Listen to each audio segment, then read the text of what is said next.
SMA Negeri 8 yang beralamat di Jalan Desire Peguyangan Kaje, Denpasar Utara. Selamat sore Pak. Sore. Om Swastiastu adik-adik semuanya. Senang bertemu dengan Bapak Kepala Sekolah dan adik-adik ini membawa ajang selain satu sisi generasi kita untuk menuju revolusi 4.0 ya. Jadi adik-adik ini banyak sekali inovasinya dalam kancah satu sisi event-event yang disediakan oleh nasional maupun internasional. Untuk itu dengan adanya ini gimana Pak mempersiapkan anak-anak ini menjadi ya saya mengadakan suatu event-event tertentu di ajang nasional dan internasional Pak.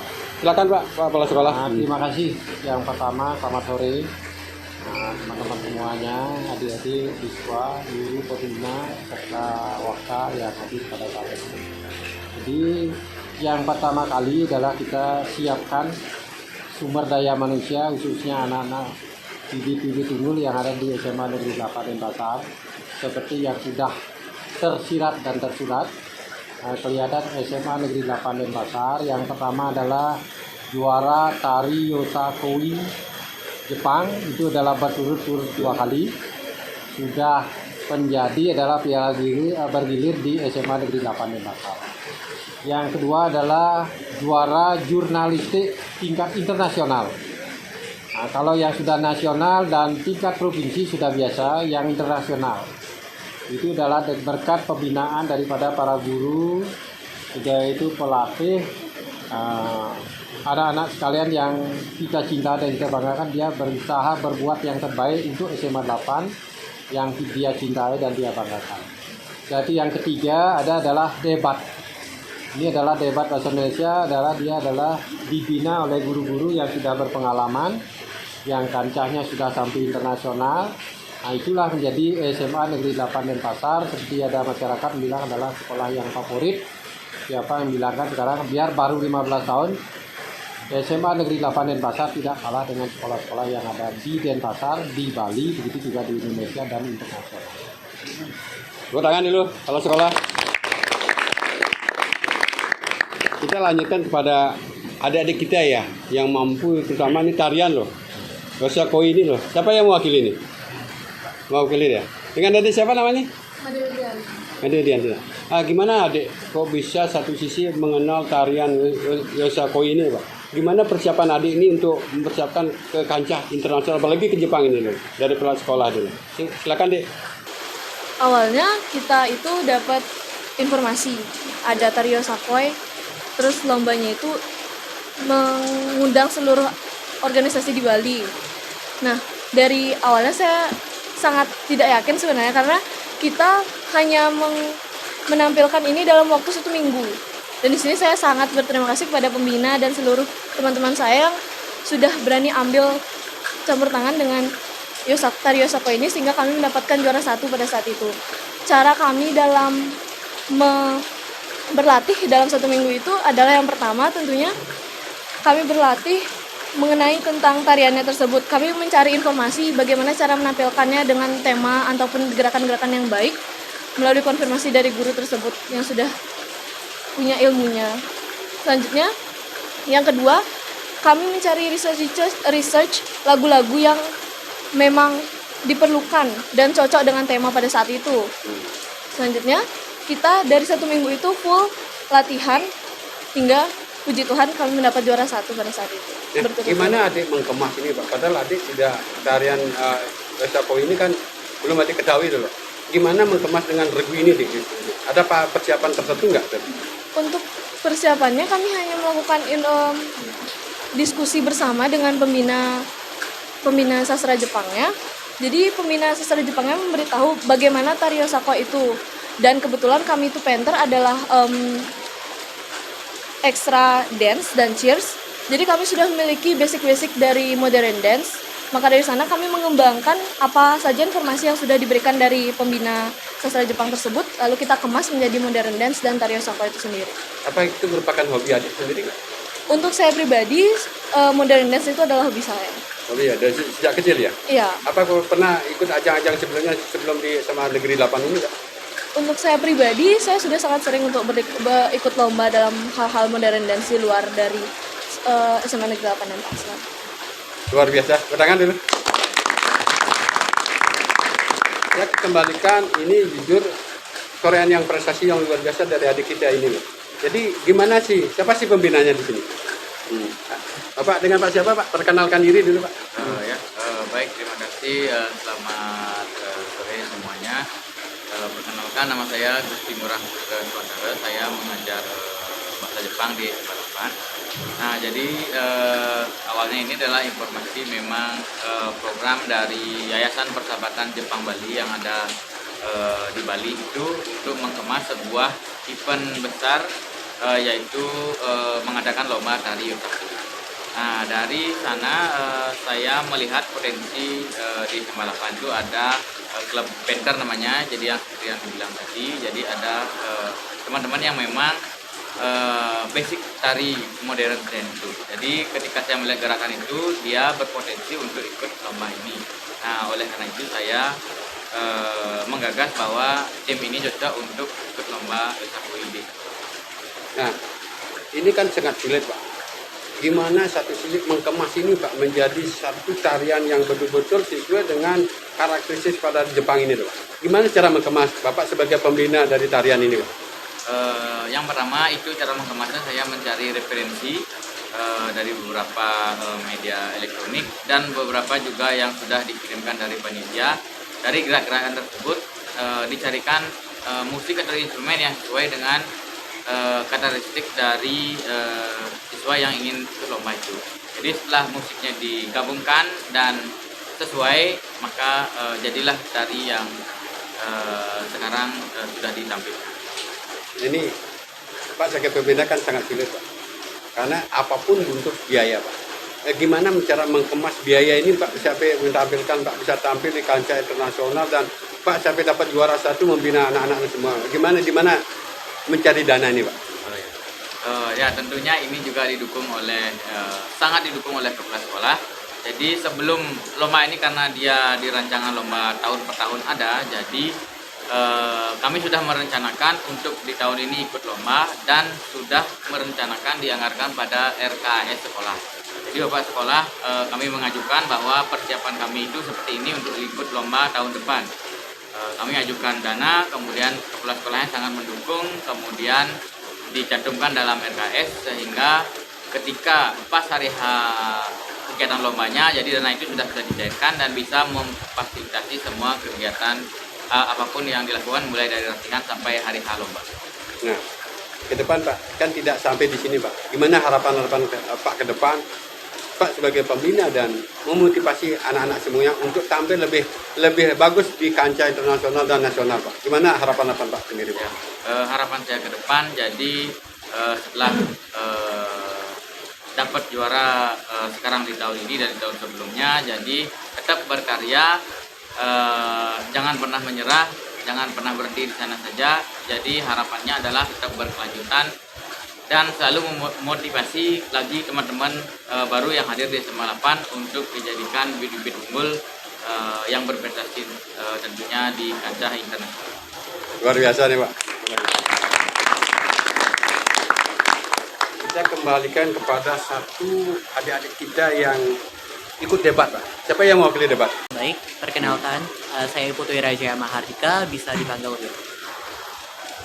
Saya di sini perwakilan dari Ekstra Debat, dan Ekstra ini terbilang ekstra yang baru 2 bulan dari SMA Negeri 8 Denpasar, dan kemudian tapi walaupun bisa dibilang baru, Ekstra Debat ini sudah menghasilkan beragam prestasinya, baik itu di tingkat daerah dan tingkat nasional juga. Ini sangat luar biasa deh ya. Satu sisi Bapak debat ini kan jujur sangat sulit. Karena menguasai medan, menguasai makalah ini untuk pakai debat harus mengenal gimana dalam artian menjadi visi dan misinya dan menjadi topik inilah. Nah, gimana adik mengemas ini bisa sampai ke titik sampai juara? Gimana mengemasnya? Mohon izin, untuk Ekstra Debat ini dan lomba debat ini kan lomba per tim ya Pak. Jadi yang paling pertama diperlukan dan paling utama itu adalah chemistry dari anggota timnya. dari jauh sebelum ini kami bertiga, saya, Fania dan juga Pramita, itu awalnya memang sudah bersama bertiga dan memang punya basic untuk berdebat, berkomunikasi. Kemudian dengan dukungan dari bapak-bapak pembina, bapak ibu pembina dan juga bapak kepala sekolah, akhirnya kami mencoba untuk langsung ikut dalam lomba debat dan dalam 2 bulan terakhir direalisasikan debat ini, dibuka ekstra debat ini, langsung kami mendapat 2 juara di tingkat nasional dan 2 juara juga di tingkat provinsi Bali. Dan yang paling utama memang komunikasi antar tim, sehingga apa yang kami katakan, apa yang kami perdebatkan dalam topik itu bisa dimenangkan oleh juri dan juga bagaimana cara kita meyakinkan orang lain agar setuju dengan apa yang kita katakan seperti itu. Ya, dimanapun kepercayaan diri adik saya luar biasa, apresiasi luar biasa. Nah, di mana mengemas, Pak? Mengemas adik ini sendiri dengan satu sisi guru pembina, itu loh. Gimana mengemasnya? Kok bisa satu ini tim loh? Menjadi chemistry yang ini luar biasa sulit loh. Gimana adik mengemas kalau tidak didasari oleh basic adik sendiri-sendiri? Gimana cara mendasari adik tim ini? Oke. Dari hal yang paling dasar memang itu komunikasi. Kita di sini kebetulan saya dan tim saya itu seangkatan di kelas 11. Akhirnya kita berbicara bukan sebagai langsung lawan, akan tetapi berbicara sebagai teman. Bagaimana cara kita untuk merangkul tiga-tiganya, menyatukan di antara 3 kepala yang berbeda untuk jadi satu tujuan. Kemudian kebetulan Bapak pembina kami, Bapak Natalino, itu hadir di dalam tim kami itu bukan sebagai guru dalam tanda kutip yang menggurui, akan tetapi hadir sebagai teman. Jadi dengan arahan Bapak Natalino, kita bisa untuk menyatukan ketiga pemikiran, kita satu tujuan, bagaimana caranya untuk setuju dengan suatu mosi, suatu tema, ataupun tidak setuju dengan tema tersebut. Dan pengalaman kami ketika lomba di Universitas Pajajaran ini, Universitas Pajajaran ini mengadakan suatu lomba debat secara online, dan kebetulan hanya satu tim yang diperbolehkan mewakili satu sekolah, dan kebetulan tim kami bertiga itu mewakili SMA Negeri 8 Denpasar, dan Astungkare itu langsung mendapatkan juara 1 di tingkat nasional, mengalahkan sekolah-sekolah unggulan dari seluruh provinsi, seluruh 37 provinsi yang ada di Indonesia. Luar biasa. Nah, gimana perasaan adik ketika bisa mewakili sekolah? Ini jujur SMA 8 itu sangat terkenal di kancah nasional, itu luar biasa. Gimana perasaan adik dengan tim nih saat ini? Baik, untuk perasaan tentu kami sangat senang dan juga sangat bangga terhadap pencapaian diri kami sendiri, akan tetapi sesuai dengan apa yang diarahkan oleh Bapak pembina kami itu jangan terlalu membanggakan diri, jangan terlalu puas diri, karena tujuan utama kami mengikuti ekstra debat itu belum tercapai, yaitu kami ingin untuk mewakili Denpasar sekaligus Provinsi Bali untuk menjadi juara LDBI atau Lomba Debat Bahasa Indonesia yang diadakan langsung oleh Kementerian Pendidikan dan Kebudayaan RI. Itu sedang kami rancang dan sedang kami usahakan di tahun berikutnya dengan dukungan dari seluruh staf sekolah, guru-guru pembina dan juga Bapak Kepala Sekolah. Tentu saja kami menginginkan hal tersebut terjadi di tahun depan seperti itu. Luar biasa, Dek. Ya. Kita kembali ke keberhasilan ini masih didukung oleh satu sisi pembina ya. Nah, mungkin ini pembinanya Pak Natalia ya, Pak Natalia. Natalino Pak. Nah, gimana Pak mengemas adik-adik ini kan pada ini baru loh. Dengan interval waktu yang sangat sedikit, Bapak mampu menciptakan anak-anak SMA 8 ini menjadi ya juara nasional Pak. Gimana Pak mengemas ini Pak sebagai pembina? Baik, terima kasih atas waktunya. Jadi ekstra debat. Jadi sebelum saya menemukan mereka, saya audisi. Jadi sistemnya itu sistem audisi, dan sistem audisinya saya itu sistem audisi kayak agak sedikit kejam sistem audisi saya. Jadi kayak kalau tidak cocok out dulu, tidak cocok out dulu karena banyak peminatnya yang mau masuk untuk berlomba. Akhirnya saya menemukan beberapa di antara mereka sekitar 6 atau 7 orang yang saya merasa kayak oh ini berpotensi seperti itu.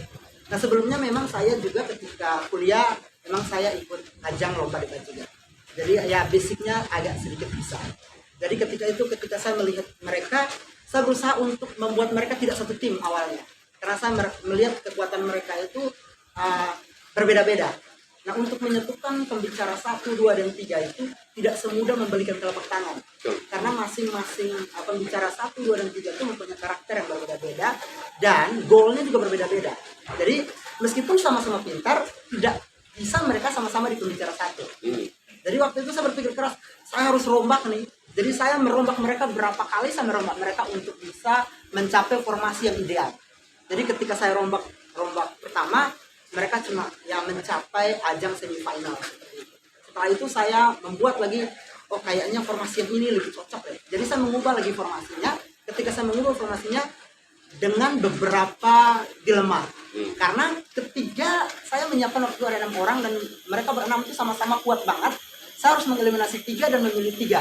Itu paling berat waktu itu, sampai uring-uringan 1 hari untuk menentukan mereka bertiga siapa yang harus saya pilih ya di antara 6 ini. Akhirnya saya memutuskan untuk oke, saya milih 3 ini dengan kriteria mereka sebagai pemula lagi, karena mereka waktu itu masih awalnya itu kan masih kelas 1, jadi kayak kakak kelasnya tuh kan seharusnya kan yang saya pilih. Tapi waktu itu saya memilih kayak pokoknya saya harus milih kelas 1 biar tendangannya tuh lebih dahsyat, jadi dasarnya lebih kokoh, fondasi dasarnya tuh lebih kokoh. Akhirnya saya memilih mereka bertiga dan pas tenggara puji Tuhan ketika mereka pertama kali saya sertakan itu yang di nasional itu mereka juara 1 gitu. Itu saya jujur ya, saya lebih bangga rasanya dari mereka, bukan mereka lebih bangga, tapi saya merasa lebih bangga gitu. Dan di lomba kedua mereka lagi juara 1 sekaligus best speakernya ini yang berdiri para mita, ini best speaker kami. Ini luar biasa, yang saya karena tipe orang Kupang itu gaya berbicaranya cepat. Jadi memang teknik debatnya kami itu memang berbicara cepat. Kalau orang itu kayak berbicara tuh slow. Kalau kami itu cepat tepat. Jadi ketika menghadap SMA 8 itu juri itu harus kayak benar-benar mampu untuk menangkap apa yang kami sampaikan karena ngomong itu cepat banget. Iya, betul. Tapi cepat tapi tepat gitu. Itu trik agar terlihat unik dari SMA lain. Tapi yang saya lihat tadi Pak, gimana Pak ngatur chemistry Pak? Dari pembina menjadi teman Pak. Ini nih sangat sulit sekali Pak. Karena dengan teman kadang-kadang siswa itu tidak merasa ada jeda loh. Nah, gimana mengemas Pak posisi Pak sebagai teman di antara siswa ini Pak? Gimana Pak? Mungkin kita agak sedikit buka rahasia. Iya. Jadi agak sedikit buka rahasia. Jadi saya sama mereka tuh kerjaannya marahan Pak. Jadi kayak kadang-kadang saya marahin mereka tuh karena gini, saya kalau sama mereka kirim pesan itu udah tidak terlalu formal banget. Jadi mereka menganggap saya itu benar-benar kayak teman. Nah ketika kadang-kadang saya memberikan satu informasi dan mereka telat, padahal udah baca gitu, telat, saya marahin habis-habisan. Tapi marahnya itu sistemnya teman. Jadi habis marah itu udah selesai di situ. Jadi tidak ada lagi unsur kayak marah sampai matahari terbenam. Jadi marahnya cuma sekitar 2-3 jam. Jadi dengan membuang ego-ego dia masing-masing ya? Dengan membuang ego. Karena memang di timnya ini juga saya berpikir kayak siapa yang bakalan jadi best speaker, pasti ada kecemburuan sosial. Ya, otomatis, karena bertiga kan sama-sama kerja. Terus ada salah satu yang jadi best speaker. Terus pembicara 1 dan 2 pasti merasa kayak saya kan kayaknya lebih bagus deh kayak gitu. Tapi saya selalu tekankan ke mereka bahwa kalian bekerja sama tim, membuat chemistry biar menjadi satu itu susah banget. Dan saya harus menentukan kalian bertiga terus menyingkirkan yang lain itu perlu kalian sadari bahwa itu butuh pengorbanan saya dari hati juga. Jadi kalian harus meyakinkan ke saya bahwa kalian akan memenangkan setiap pertandingan itu. Jadi kalian membuktikan bahwa SMA 8 adalah SMA yang ditakuti, terutama ekstra debat. Nah, terakhir Pak, gimana harapan-harapan Pak biar terus menciptakan Pak? Ajang ini sangat luar biasa, debat ini sangat luar biasa Pak, karena ini satu PR kita bagus Pak, dan kedua mengenal jati diri adik-adik sendiri. Gimana harapan-harapan Pak ke depan adik-adik dia biar mengikuti nanti generasi-generasi yang akan datang? Harapan saya awalnya tuh saya berkeinginan banget untuk dibuka ekstra debat, dan puji Tuhan Mas Tungkara kepala sekolah menyambut baik dengan usulan saya. Akhirnya ekstra debat itu dibuka. Jadi ketika ekstra debat dibuka itu saya berpikir ini kita harus menjaring bibit-bibit unggul gitu agar terlihat, dan pelapis mereka juga luar biasa. Pelapis mereka juga udah mengikuti lomba ekstra debat 2 kali sama-sama ekstra debat nasional, dan sama-sama harapan 1 semua. Mereka berakhir di harapan 1, artinya masuk final tapi harapan 1. Jadi kayak saya merasa kayak oke, ini adalah bibit-bibit unggul yang ketika dipupuk akan menghasilkan buah yang baik. Jadi harapan saya buat mereka itu tidak boleh cepat puas, ya, tidak boleh cepat puas, harus membawa nama lembaga khususnya SMA Negeri 8 dan Pasar dimanapun, khususnya ekstra debat itu, sehingga ketika orang mendengar ekstra debat, pesertanya siapa? SMA Negeri 8 dan Pasar. Wow, hati-hati. Seperti itu. Jadi ada seperti tagline SMA Negeri 8 dan Pasar untuk debatnya tuh ditakuti. Seperti itu. Luar biasa. Aplaus dulu, Pak pembina kita. Terakhir ya, mungkin ya, dari ekstra jurnalistik. Siapa yang mewakili ini lomba foto kemarin? Siapa yang mewakili ini? Ada ya? Silakan Ade kenalkan diri langsung dengan redaksinya. Ya. Perkenalkan, nama saya Made Gede Suradana Paguna. Di sini saya berdiri sebagai anggota dari 8 jurnalistik ekstra yang sudah sering mengikuti kegiatan maupun itu di sekolah maupun di luar sekolah. Sering juga mengadakan kegiatan-kegiatan di sekolah seperti kegiatan sekolah, kita berpartisipasi di sana. Jadi di sini saya selaku juara 1 lomba fotografi yang diadakan oleh Glasis SMA Negeri 7 Denpasar. Nah, gimana kesan-kesan Ade dari kita awal mengikuti ya? Awal mengikuti apa? Sering mengikuti deh. Awal ya. Ini awal mengikuti Ade udah punya satu sisi karya yang betul-betul loh. Memang sulit sekali bikin lomba foto ini loh. Jadi kemasan-kemasan Ade lomba foto yang sejak dini itu loh. Baru memulai ini udah menampilkan karya yang bagus dan mencapai juara. Gimana persiapan Ade ini loh? Mengenal dunia luar dan mengenal dunia jurnalistik ini. Yang awal saya siapkan untuk lomba ini itu adalah yang pertama yang jelas adalah konsep dari foto. Gimana cara kita mengambil foto yang bagus, gimana cara kita mengambil foto yang penuh makna dan bisa diartikan sebagai banyak sudut pandang oleh masyarakat. Jadi saya pertama bersama teman-teman rekan foto lainnya, kita seringlah bisa dibilang mencari foto di alam, entah itu di kota, di jalan-jalan, untuk mendapatkan konsep yang kita inginkan awalnya. Nah setelah itu kita bersama-sama juga lanjut untuk proses editing dan kita proses pilah-memilah yang manakah yang menurut kita maknanya pas dan juga orang bisa menilai foto ini dengan bagus, dari segi estetika juga pas. Jadi setelah kita dapat fotonya, nah kita berusaha untuk ajukan ini ke lomba-lomba. Salah satunya lomba Glasis yang diajarkan oleh SMA Negeri 7 Denpasar. Dan astungkaranya saya dipilih menjadi juara 1 dan juga salah satunya juga juara best caption dari foto tersebut. Luar biasa ya. Lanjut ya pertanyaan Bapak. Apakah ini sebuah hobi apa gimana? Apa tuntutan daripada sekolah di sini? Apa memang hobi dengan teman-teman semuanya? Saya di sini masuk sebagai anggota dan keluarga dari 8 jurnalistik, itu memang hobi saya.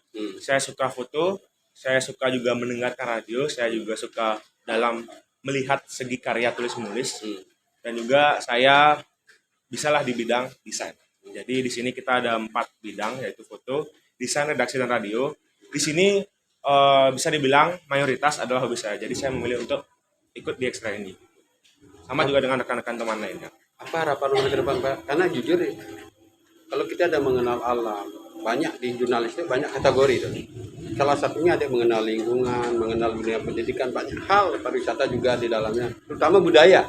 Budaya ini yang harus kita terapkan, harus kita satu sisi pertahankan di sini karena Bali terkenal dengan budayanya. Nah, menurut Adik gimana sih itu Adik? Untuk saya harapan kedepannya kita lihat dulu ya dari yang segi terkecil dulu, dari segi sekolah. Iya. Nah saya berharap kedepannya banyak siswa-siswa dan teman-teman saya yang lebih memperhatikan lingkungan. Dari kita memperhatikan lingkungan tersebut, kita bisa mengambil memori tersebut dan mengambil momen yang ada, dan kita otomatis bakal tahu gimana sih kondisi dari lingkungan kita. Begitupun juga dengan budaya. Di sini juga berbagai macam ekstra budaya ada, seperti contohnya Wong Samar. Nah, di sana terdapat ekstra tari dan juga dan lain-lain. Nah, di sana juga kita bisa menangkap momen dan juga peristiwa berharga di sana. Jadi harapan saya kita kembangkan itu dengan cara kita sendiri. Nah, terakhir pertanyaan Adik. Adik senang di fotografi, itu salah satu bentuk karya jurnalistik ya. Nah, gimana Adik mengenal tentang jurnalistik ini menurut Adik sendiri? Jurnalistik itu menurut saya adalah seseorang yang bergelut di bidang media. Lebih tepatnya saya sering melihatnya sebagai orang fotografi. Nah, jurnalistik ini merupakan orang-orang yang tidak biasa, karena di sini kita mendapat informasi yang konkret mengenai apapun itu, entah itu jurnalistik sekolah ataupun di luar. Dan di sini kita bisa menguak-nguak fakta dunia luar, entah apapun itu dari segi alam, bidang politik maupun yang sebagainya. Luar biasa nih Adik ini ya, seperti ini ya. Kembali tanpa adanya guru pembina, Adik ini tidak ada apa-apanya. Itu peran daripada satu sisi pembina yang ada di sekolah ini. Jadi semuanya saling simbiosis mutualisme semua ikut jalan. Nah menurut Ibu nanti Bu Nyoman ini gimana Bu mengemas anak-anak menjadi seorang jurnalistik dan sekarang mampu menciptakan adik-adik ini menjadi juara karya fotonya. Menurut Ibu gimana Bu? Nyoman, ya. Sebenarnya anak-anak kami dia dari hobi, dari penelusuran untuk dia bisa bergabung di Ekstra Jurnal, kita memberikan kesempatan untuk memilih menyalurkan hobinya. Itu yang pertama.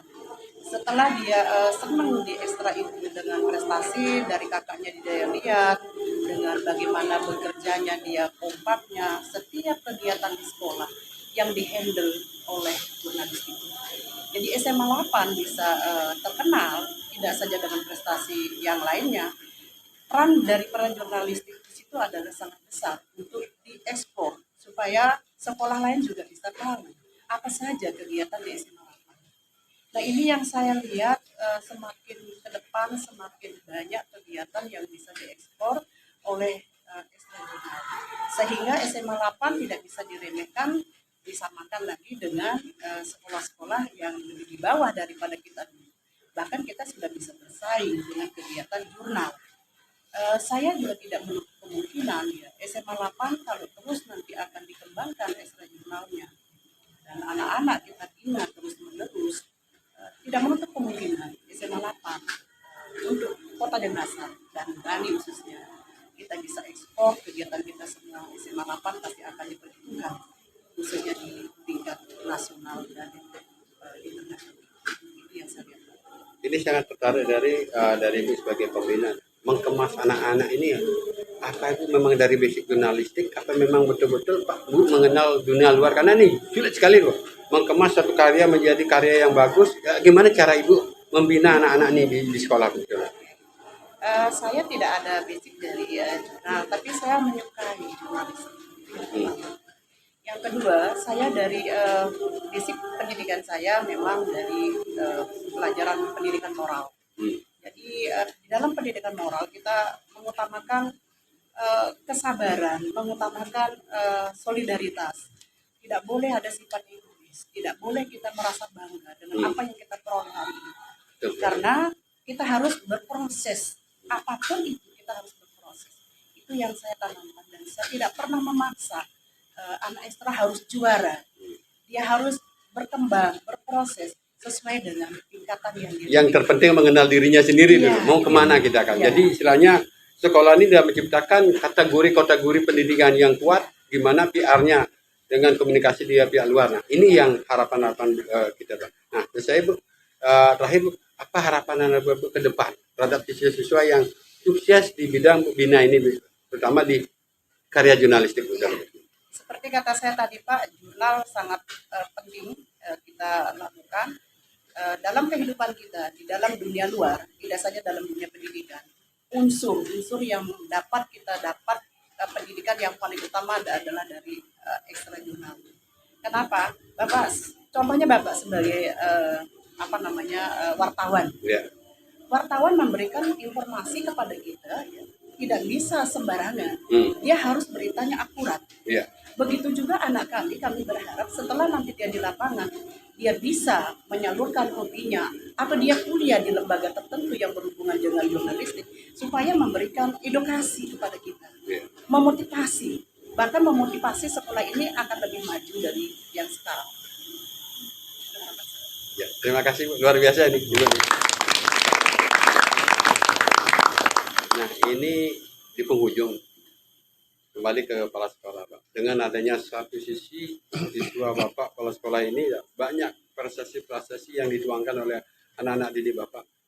Gimana sih harapan-harapan Pak ke depan? Dan gimana memotivasi anak-anak didik Bapak secara internal dan gimana memotivasi secara eksternal nantinya Pak? Silakan Pak kepala sekolah. Terima kasih. Dengan adanya yaitu juara-juara yang ada di SMA Negeri 8 seperti apa yang disampaikan dari para pembina, pelatih. Jadi kita dari lembaga satu-satunya dari komite mengapresiasi luar biasa dan mendukung biaya Dan ini jujur Pak, ini hasil torehan prestasi adik-adik sampai dibaca oleh Kementerian Pendidikan. Gitu loh. Ini sangat luar biasa bagi prestasi-prestasi adik sendiri. Nah terakhir Pak, harapan-harapan Pak ke depan nih loh, secara internal dan eksternal Pak itu loh. Jadi harapan internal itu adalah yang pertama sesuai dengan misi kita SMA 8 adalah semapan yang berintegritas. Jadi kita inginkan anak-anak kita, sumber daya manusia kita, supaya SMA 8 ke depan itu adalah lebih baik daripada. Jadi yang eksternal kita inginkan adalah sekarang dia sudah bisa internasional, mudah-mudahan ke depan lebih baik lagi. Luar biasa ya.